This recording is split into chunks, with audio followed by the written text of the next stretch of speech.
Welcome back to Pakistan. आज रात हम प्रोग्राम में बात करें कि कल 3 नवंबर है और 3 नवंबर 2007 को इमरजेंसी नाफिज की गई थी पाकिस्तान भर में और लोग उम्मीद कर रहे थे कि जमहूरियत वापस आए और जमहूरी पार्टीज़ गरीब आवाम के लिए और जमहूरियत के लिए बेहतर काम करें। ब्रेक में जाने से पहले मैंने कहा था कि एक प्रॉस्पेरिटी इंडेक्स है जो कि हम जिसको डिस्कस करेंगे, लेगिटिम प्रॉस्पेरिटी इंडेक्स, लंदन बेस्ड ये स्टडी है और आमदनी और बहबूद के हवाले से ये स्टडी की गई। 110 कंट्रीज़ को इसमें शामिल किया गया और अनफॉर्चुनेटली काफ़ी सारे शोबे ऐसे हैं जिसमें पाकिस्तान का रैंक जो है वो बॉटम 5 में आता है। जैसे आमदनी और बहबूद को अगर हम एक साथ देखें तो पाकिस्तान का रैंक इसमें 110 में से 107 है। मवाक़ों की अगर हम बात करें तो पाकिस्तान की परफॉर्मेंस थोड़ी सी बेहतर है, 86 नंबर पर पाकिस्तान का रैंक आता है।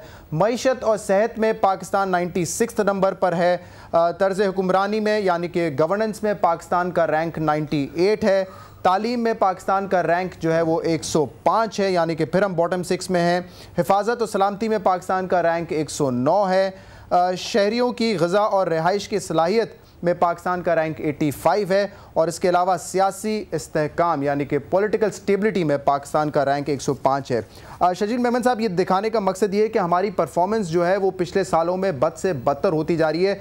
मैं आपकी मुश्किलात समझता हूँ, जंग भी हो रही है पाकिस्तान में, रिसेशन भी है। रिसेशन के बावजूद वैसे तो इंडिया और चाइना ने 8 और 10% से ग्रो करना शुरू कर दिया है, लेकिन मैं बेनिफिट ऑफ डाउट आपको इसलिए देता हूं क्योंकि हम एक जंग के फेज से गुजर रहे हैं और इंडिया और चाइना में कोई जंग नहीं है। लेकिन बात जब हम करते हैं मिसमैनेजमेंट की, करप्शन की, लीकेजेस की, तो उसमें ना तो सवात के IDPs का कोई फैक्टर है, ना सैलाब का कोई फैक्टर है, ना ग्लोबल रिसेशन कहीं से उस फैक्टर में आता है।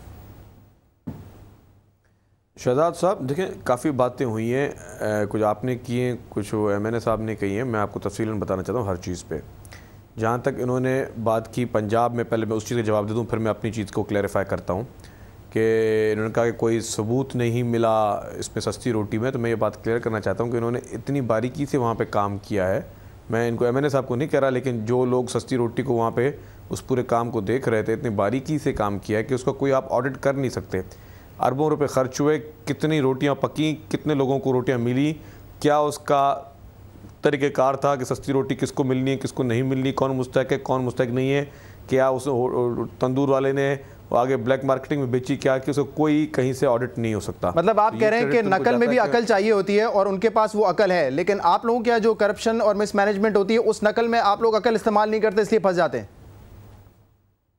अब जहाँ तक हमारे ऊपर बात है तो मैं ये बात क्लियर करना चाहता हूँ कि अगर वफाक में 50-55 महकमे हैं और उसमें अगर उसमें कोई 3-4 महकमों में कोई इस तरह की चीज़ निशानदेही हुई है तो उसके लिए कोर्ट्स आज़ाद हैं और कोर्ट्स को पूरा इख्तियार है, बाइख्तियार कोर्ट्स से कोई उन पर असरअंदाज नहीं है, वो जिसको चाहें सज़ा दे दें। जहाँ तक इन्होंने NICL के स्कैंडल की बात की और एक MNA साहब की बात की कि उसमें वफाकी वज़ीर के अकाउंट में की बात की, मैं आपको बात क्लियर करना चाहता हूँ कि उन्होंने अपनी एक प्रॉपर्टी बेची थी जिसके पैसे उनके अकाउंट में आए थे, ये बात क्लियर कर दूँ। दूसरी बात मोहन सिलाई की थी, तो मोहन सिलाई का कसूर सिर्फ ये था कि वो चौधरी परवेज़ इलाही के फ़र्जंद हैं, बाकी उनकी कहीं पे कोई इन्वॉल्वमेंट नहीं थी। और NICL का केस है क्या, बेसिकली आप सब लोगों ने पढ़ा होगा, कहाँ पे करप्शन है, क्या करप्शन है। रियल इस्टेट उन लोगों ने परचेज़ की हुई हैं, उस पर यह कहा जाता है कि ये जो है जो जिस रेट में परचेज़ की हुई है इससे सस्ता रेट है।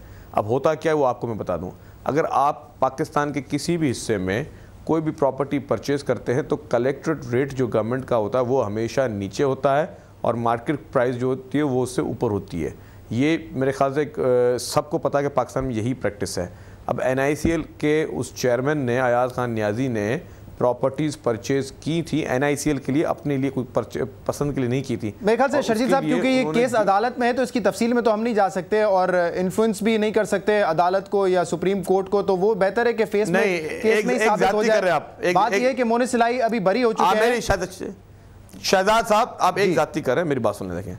अगर आपकी बात बहुत अच्छी है कि अगर कोई केस अदालत में तो फिर उसको कोई भी डिस्कस ना करे, लेकिन जब उनकी ऑपरेशनल डिटेल्स में तो हम नहीं जा सकते ना। मैं सिर्फ आपको ये बताना चाह रहा हूं कि देखें, नहीं, मैं आपको बताता हूं, सॉरी, प्रोडक्शन मिनिस्टर मैं इस बात डिसएग्री कर रहा हूं। अजीम अली चीमा, अनवर अली चीमा, ये आपके वजीर हैं प्रोडक्शन के। आज वो कहते हैं स्टील मिल एक लाइबिलिटी बन चुका है और गवर्नमेंट को उससे छुटकारा पा लेना चाहिए। ये वही स्टील मिल है शर्जील मेमन साहब, जब 2 साल पहले मैं आपसे सवाल करता था कि इसको प्राइवेटाइज क्यों नहीं करते, आप कहते थे ये हमारा कौमी खजाना है, कौमी असासा है, इसको हम नहीं प्राइवेटाइज कर सकते। आज आपका प्रोडक्शन मिनिस्टर बैठ के कहता है कि ये तो एक लाइबिलिटी बन चुका है, इसको तो चलाना ही बेकार है। आपने मेरी बात की पहले कंप्लीट होने दी, बात सुने। अगर ये बात नहीं है कि अगर किसी केस की डिटेल में बात करें तो वो कंटेम्प्ट है, और उसका अगर रेफरेंस दे रहे हैं तो वो कंटेम्प्ट नहीं है।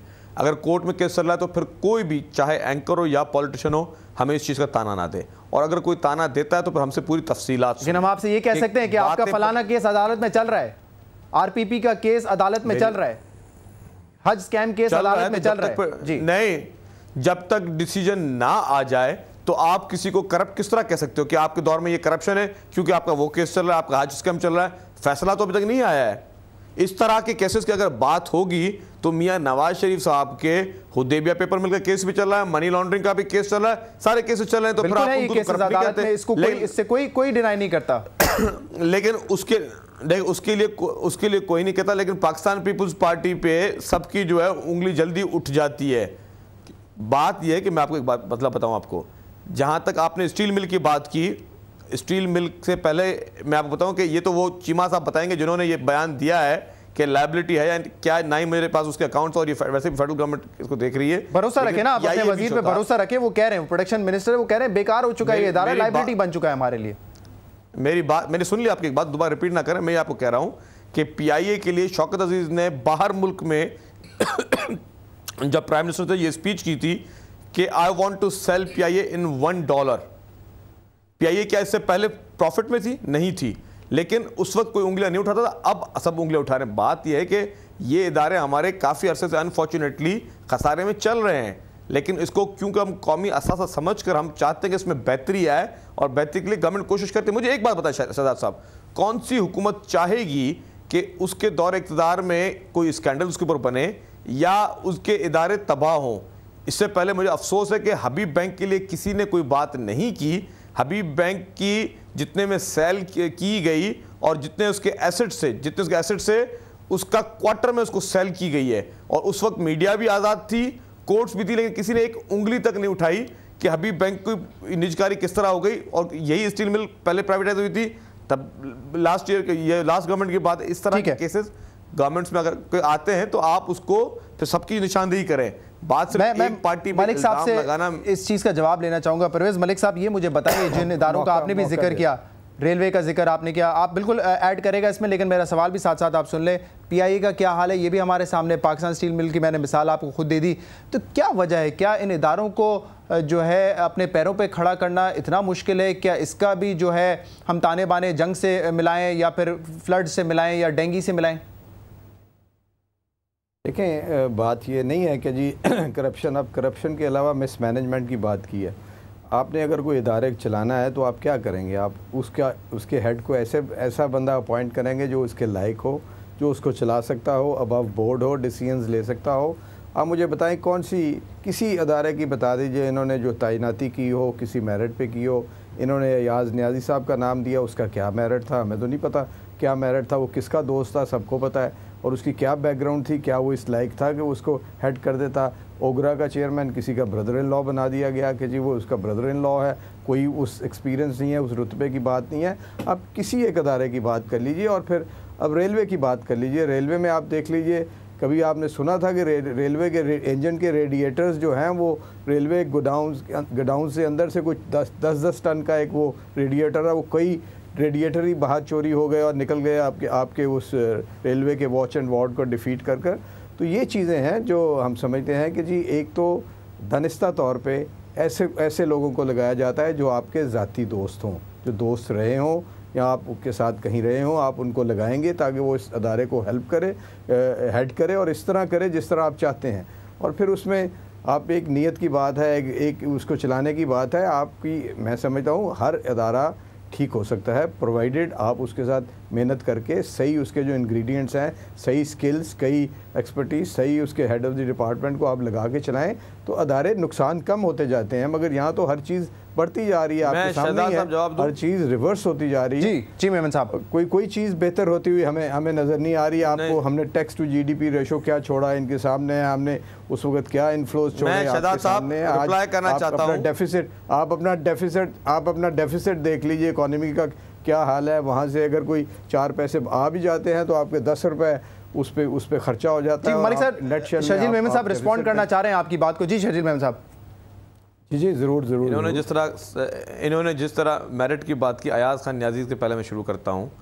इनको पता नहीं शायद अयाज खान न्याजी क्या है, या तो मीडिया में जो पिक्चर उसकी पेश की गई है जो कि एक फैब्रिकेटेड पिक्चर है, वो जब पाकिस्तान में आया उससे पहले यूएई के एक जगह पर एक बैंक का कंट्री हेड था जिसकी वहाँ पे तनख्वाह थी 45 लाख रुपए पाकिस्तानी, और वो वहाँ से वो छोड़ के अपने मुल्क में, अपने मुल्क की मोहब्बत में वो यहाँ पे आके लगा और उसने दयानतदारी ईमानदारी से किया। लेकिन अनफॉर्चुनेटली जिस तरह चीज़ें पॉलिटिसाइज़ की जाती हैं या जैसा कुछ लोगों को जो पिक्चर दिखाई जाती है, क्योंकि मैं आपको बताऊं कि मैंने जैसा आपको बताया कि उसने रियल इस्टेट परचेज़ की, उन रियल इस्टेट का जो मार्केट वैल्यू का मसला था और कलेक्टेड वैल्यू का मसला था, और कोई भी इशू नहीं था। और आपको पता है कि कलेक्टेड वैल्यू जो है वो हमेशा मार्केट वैल्यू से कम होती हैं। उसी को कुछ लोगों ने उसको यूज़ किया और उसको आज तक वो जेल में सड़ रहा है। दूसरी बात, जहाँ तक इन्होंने पसंद और नापसंद की बात की, तो सईद मेहदी मेरिट पे लगे, राना मकबूल मेरिट पे लगे, या मैं सबसे बड़े में बड़ा मसला देता हूँ, क्या पंजाब के चीफ मिनिस्टर मेरिट पे लगे हैं? जो कि क्या एक शख्स की इतनी कैपेबिलिटी है कि वो मोस्ट इम्पॉर्टेंट 16 महकमे, मैं सीरियसली बताऊं कि दिस इज़ अब मैं क्या बताऊं कि इससे बड़ा कोई ऑफेंस नहीं हो सकता कि इतने अहम महकमे, सेहत, एजुकेशन, मतलब जो सबसे इंपॉर्टेंट महकमे वो, और होम, मतलब जिस तरह पंजाब में पुलिस के वाक़यात हैं, एक साल में 13,000 अफराद वहाँ पे अगवा हुए हैं, और जो पे वहाँ हेल्थ के जो दवाओं में करप्शन की और बाइंग में जो उसके स्कैंडल्स आए हैं मुख्तलिफ चैनल्स में। ठीक है, मुझे एक ब्रेक लेना है शर्जील मेमन साहब, इसके बाद ये तमाम बातें मैं परवेज़ मलिक साहब से पूछूंगा और हम पंजाब पे भी बात करेंगे, क्योंकि अगर परवेज़ मलिक साहब कहते हैं कि पंजाब में परफॉर्मेंस हमारी बेहतरीन रही है और करप्शन के कोई केसेस नहीं है, कोई साबित भी नहीं हुए, कोई केसेस हम पे ना कोई एविडेंस है, तो फिर क्या वजह है कि जब इमरान खान साहब ने तब्दीली का नारा लगाया तो एक मजमा इकट्ठा हो गया, लाखों लोग वहाँ पे मौजूद थे, तो वो लोग तब्दीली क्यों चाहते हैं अगर पाकिस्तान मुस्लिम लीग नून की परफॉर्मेंस पंजाब में इतनी अच्छी है? एक ब्रेक के बाद बात करेंगे, नाज़रीन हमारे साथ रहिएगा।